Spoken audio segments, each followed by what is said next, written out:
আমার মনে হচ্ছে আমি আমার মা বাবার দোয়ায় আমি আজকে বেঁচে আছি। আসসালামু আলাইকুম। চলুন আপনাদের সাথে আমি আমার একটা জীবনের দুর্ঘটনা, ঘটে যাওয়া একটা ঘটনা বলতেছি। হয়েছে কি, আমার ছোটবেলায় প্রচুর নেশা ছিল। আমি গাছে ওঠা, মানে ওঠা যে একটা নেশা ছিল ওটা আমার।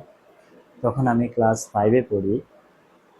হয়েছে কি, ওই দিন আমার ক্লাসে আমি ওই দিনতে যাইনি। আমি ঘর থেকে গিয়েছি ঠিকই, কিন্তু বই খাতা অন্য জায়গায় রেখে আমি পাশের বাড়িতে গিয়েছিলাম গাছে ওঠার জন্য। তারাও লোক খুঁজতেছে তাদের সুপারি পাড়ার জন্য। তখন আমি গেলাম, আমাকে ওঠালো গাছে। বেশ কয়েকটা গাছে আমি সুপারি পেরেছি, লাস্টে একটা গাছে ছিল। তখন আমি উঠতে চাইনি।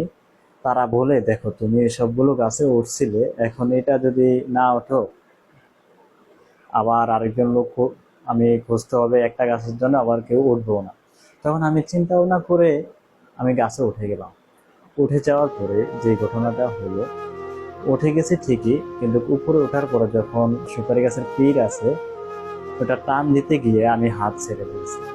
হাত ছেড়ে আমি তাপস করে নিচে পড়ে গেছি। ভাগ্য ভালো ছিল যে নিচের মাটিগুলো কাদা ছিল, কিন্তু গাছ কিন্তু বড়ই ছিল। আল্লাহর অশেষ রহমতে তখন আমার কি হয়েছে, পড়ে যাওয়ার পরে আমার স্বাস্থ্য ভাই আমার সাথে ছিল। সে যখন আমাকে দেখছে, সে এক দৌড়ে আমার বাড়িতে আসলো, এসে আমার মাকে বলল। ভাই তো পুরো বেহুশ হয়ে গেছে এই কথা শুনে। আমার ছেলে গাছে থেকে পড়ে গেছে, পুরা বেহুশ। এতক্ষণের ভিতরে আমাকে নিয়ে তারা যাদের আমি সুপারি পাড়তে গিয়েছিলাম, তারা আমাকে নিয়ে তাদের ঘরে নিয়ে গেল।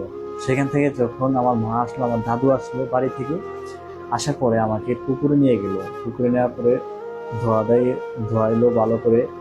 তারপর আমাকে আমার ঘরে নিল। পরে ডাক্তার আসলো, আসার পরে ডাক্তার ভালো করে দেখে তারপর বললো কিছু হয় না, আল্লাহর রহমতে সুস্থ আছে, ঠিক হয়ে যাবে। তখন ডাক্তার কিছু মেডিসিন দিয়ে গেছে, সেগুলো খাওয়ার পরে আমি আল্লাহর রহমতে সকালবেলা সুস্থ হয়ে গেছি। আমি বলবো কি, এখানে সবচেয়ে বড় দোয়া হচ্ছে মা বাবার দোয়া। আমার মনে হচ্ছে আমি আমার মা বাবার দোয়ায় আমি আজকে বেঁচে আছি। পৃথিবীতে যদি কোনো বড় দোয়া থাকে, সেটা হচ্ছে মা বাবার দোয়া। কখনো মা বাবাকে কষ্ট দিও না।